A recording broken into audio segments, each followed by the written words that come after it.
Saya Citra dari kelas 10A akan menjelaskan salah satu sultan yang ada di Indonesia. Kesultanan yang akan saya jelaskan adalah Kesultanan Demak. Kesultanan Demak adalah kerajaan bercorak Islam pertama yang ada di Pulau Jawa. Selain itu, kesultanan ini juga merupakan pusat perdagangan dan penyebaran agama Islam di Pulau Jawa. Kesultanan Demak berlokasi di Demak, Jawa Tengah. Demak berdiri dari tahun 1500 sampai 1568. Sebelum menjadi kesultanan, Demak merupakan kadipaten dari Kerajaan Majapahit dengan Raden Patah sebagai adipatinya sejak tahun 1478. Raden Patah jugalah perintis sekaligus peletak dasar kesultanan ini sejak tahun 1478. Menurut peninggalan-peninggalannya, Kesultanan Demak dipimpin oleh beberapa sultan. Yang pertama, Raden Patah. Raden Patah adalah putra dari Briwijaya V sekaligus raja dari Majapahit. Raden Patah memimpin Kesultanan Demak sejak tahun 1500 sampai 1521. Raden Patah menjadi santri Sunan Ampel. Setelah menuntut ilmu di sana, Raden Patah menyebarkan agama Islam di Demak dan mendirikan sebuah pesantren atas perintah Sunan Ampel dan menjadikannya pusat penyebaran Islam. Raden Patah juga mengembangkan Demak sebagai pelabuhan dagang dan pusat penyebaran Islam. Perlahan-lahan Demak berkembang pesat.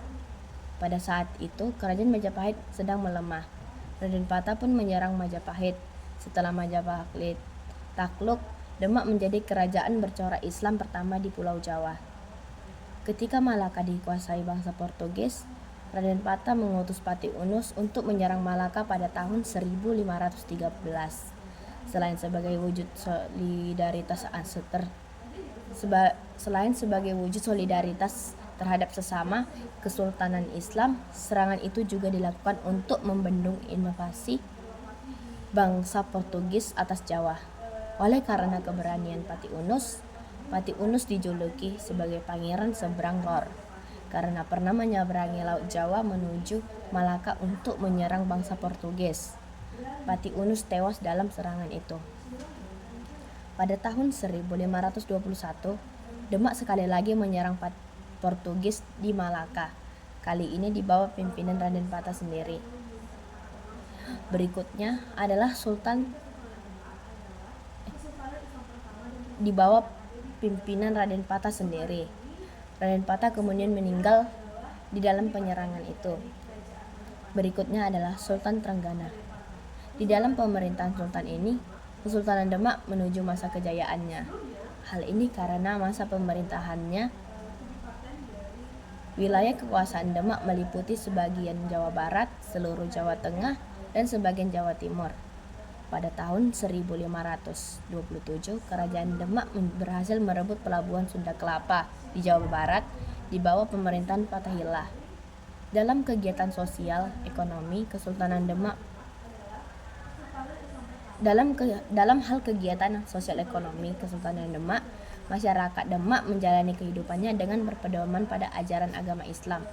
Dalam bidang ekonomi, Kesultanan Demak termasuk kerajaan agraris dengan hasil utamanya beras, sekaligus kerajaan maritim karena aktif dalam kegiatan pelayaran perdagangan antar daerah.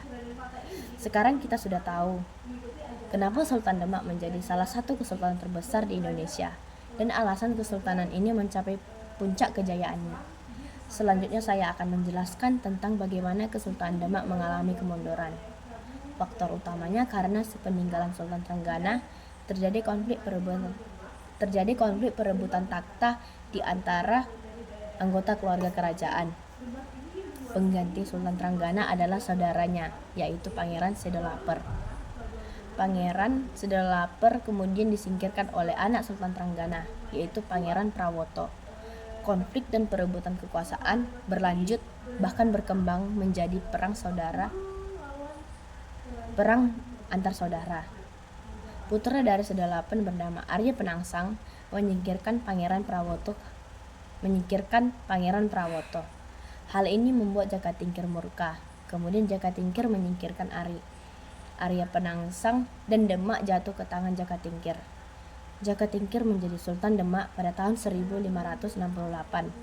dan memindahkan ibu kota dari Demak ke Panjang memindahkan ibu kota dari Demak ke Pajang. Dengan pemindahan itu riwayat Kesultanan Demak berakhir. Jadi itulah penyebab berakhirnya Kesultanan Demak. Sekian dari video saya ucapkan terima kasih.